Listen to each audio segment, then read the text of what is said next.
familias, profesorado e sobre todo para o alumnado infantil, que no caso das nosas escolas, dos aulas infantiles dos CRAS de Galicia, están mesturados cos nenos de primaria na mesma aula e os de infantil foron todo un exemplo no cumprimento das normas. O comezo foi moi complicado, todo se viña abaixo.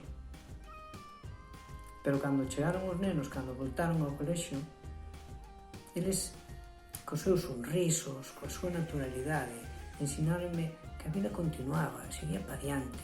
Satisfactorio porque chegamos ao final de curso sen ningún problema, conseguindo que os rapaces mantiveran ese equilibrio entre a norma e a saúde emocional.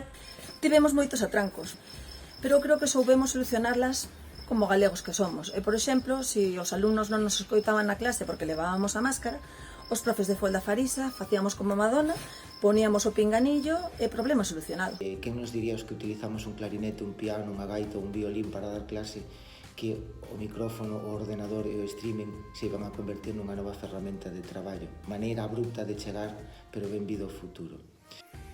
E agora é o momento de agradecer ao noso alumnado que camiñáramos todos xuntos en este ano tan diferente aos outros e que conseguíramos entre todos, con sentidiño e xuntos, chegar a este final de camiño. Aunque non o pareza, o Covid-19 tuvo unha melloría ou dúas.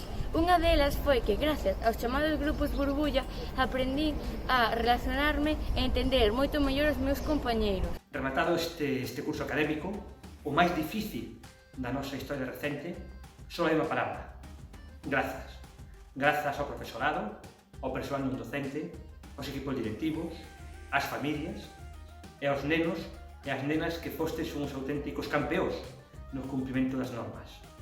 Sodes un orgullo para Galicia e fostes capaz de garantir o que é o noso sistema educativo.